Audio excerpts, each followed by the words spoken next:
Hello everybody, welcome to the Millennial Investor. Today I'm going to be showing you guys a feature that we have on the eTrade app that allows you to search for various kinds of stocks that may fall into a specific criteria that you're looking for. So there could be lots of companies out there that maybe you're not familiar with that could be potentially good plays.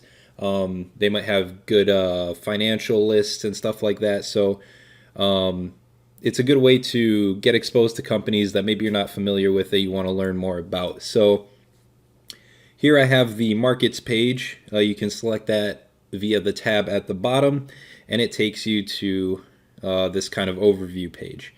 At the top you have the three tabs: overview, calendar, and then screener. What we're going to do is click on screener here. And a screener, if you're not familiar, it's going to basically take stocks that you input a specific criteria for and output them as a result. So there are more elaborate ones online, and if there is enough interest, I'll gladly show you guys probably one of the best ones for doing so. This is a little more rudimentary and a little more straightforward, but of course there's less options to choose from, and you can only have so many results visible at one time. So as you can see here, you've got a couple options right off the bat. At the top, either stock, mutual funds, or ETFs. In this case, we'll just leave it as stocks. And we'll go into market segment here. And you can go by sector: basic materials, energy, utilities, financial, stuff like that. Let's go energy. And then in industry, we'll go renewable energy, for example.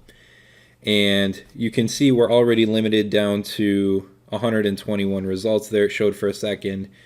And we'll leave the small cap, mid cap, large cap without selection.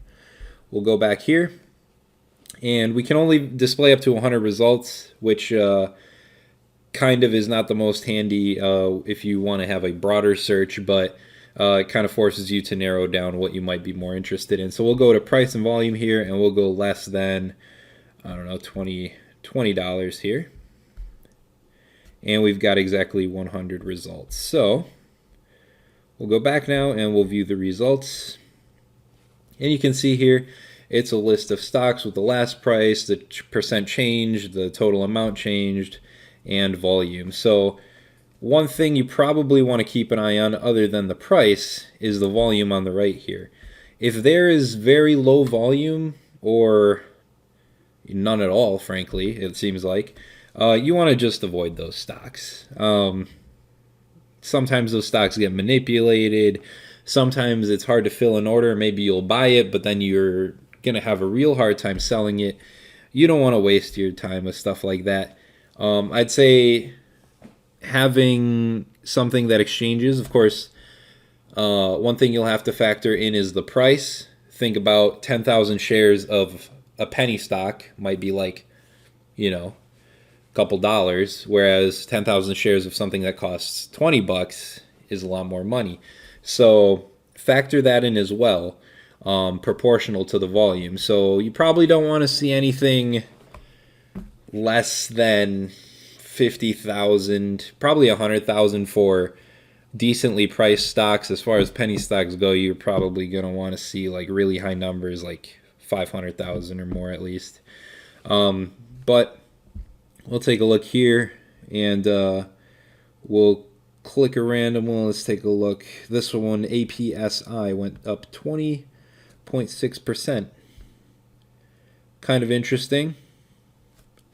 And you'll see here the volume is really low, 30,000.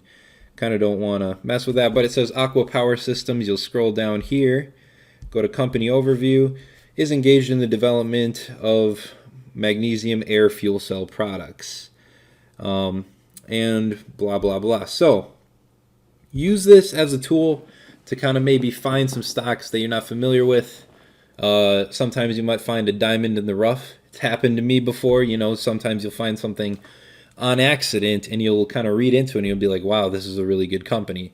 Of course, keep in mind with like penny stocks, sometimes they sound really good, but they're not. So keep in mind the risks that you decide to play with this.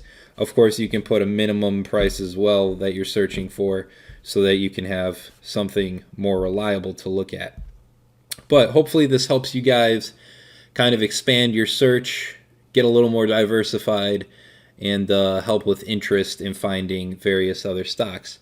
If this video helped you guys out, please drop a like and subscribe, and I'll see you guys next time.